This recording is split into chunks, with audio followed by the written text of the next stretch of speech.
50 rupees दे रहे हो, what are you doing? You are going against justice. Equal pay, equal work will ensure justice. Are you understanding?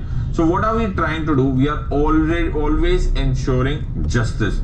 Whether it could be political, it could be social, it could be economical. Social justice, reservation, very important way. Okay, economical, right to work. जिसके पास काम नहीं है या फिर जो by chance unemployed हो गया या ओल्ड एज या इन्फर्मिटी या किसी फिजिकल डैमेज की वजह से he is not able to work, we'll give them pension, justice. I hope you are understanding. एक और important बात, अब मैं यहाँ से पढ़ाना स्टार्ट कर रहा हूँ 36 से लेकर आए we'll go till 51.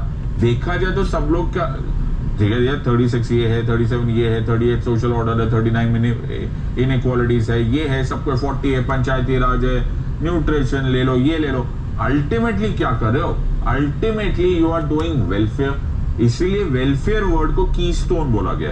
Okay, that actually मेरे को तुम कुछ भी बोलो, मैं इस साइड से नाक पकड़ूं चाहे उस साइड से नाक पकड़ूं, मेरा प्लान सिर्फ ये है कि that I have to give you welfare state. So this is given in article 38. अब उसके बाद आया आर्टिकल 38 सब क्लॉज 2, और यहाँ पे बड़ा इंटरेस्टिंग कंपोनेंट आ गया. नाउ आर्टिकल 38 सब क्लॉज 2 ओरिजिनल आर्टिकल्स में नहीं था. It was brought about by the 44th amendment of 1978, जब मोरारजी देसाई साहब ने ये आर्टिकल ऐड किया. तो इसमें आया state shall in particular strive to minimise the inequalities in income and endeavour to eliminate inequalities in status, facilities and opportunities, not only amongst individuals but also amongst groups of people residing in different areas or engaged in different vocation. अब तुम बोलोगे sir क्या लिख रहे हो, ये सब तो बेकार की बातें हैं, क्या है मिनिमाइज इनइक्वालिटी, हमने पढ़ लो. बेटा कॉन्स्टिट्यूशन पढ़ने के लिए ना आंखें चाहिए होते हैं, different set of eyes. Right, तुम्हें बड़े ध्यान से देखना पड़ता है. Constitution is breathing document. वो बात करता है ना, तो समझ में आने के लिए पहले तुम्हें सुनना आना चाहिए.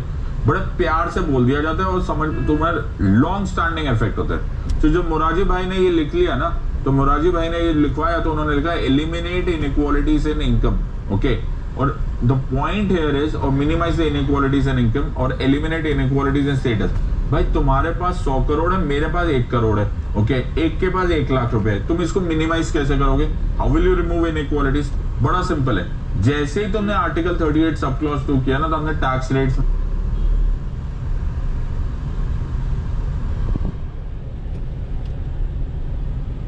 Okay, are you understanding? So the point here is, हम इनकम टैक्स को भेज देंगे कि भाई अब ना जिसके पास ज्यादा पैसा है उसका पैसा ले लो. ओके, कन्फिस्केट कर दो ताकि मिनिमाइज इनइक्वालिटीज इन इनकम हो जाए. अब तुम्हें लग रहा था ये बड़ा फिलोसॉफिकल है, ये बड़ा प्रैक्टिकल आर्टिकल 38 सब क्लॉज 2 था. The moment you change this DPSP you could start doing the confiscatory rates. तो जब भी डीपीएसपी चेंज होते हैं ना, थोड़ा सा ध्यान कर लिया करो. अगर the state is making changes in DPSP, थोड़ा टाइम बाद चेंजेस इन लॉ होने वाले. ओके, बड़े ध्यान से देखा करो. ऐसे पढ़ते हैं पॉलिटी. ओके, कॉन्स्टिट्यूशन बड़ा इंटरेस्टिंग हो जाता है. It is power play. Okay, अगर तुम्हें समझ में आ जाए तो. Then comes article 39.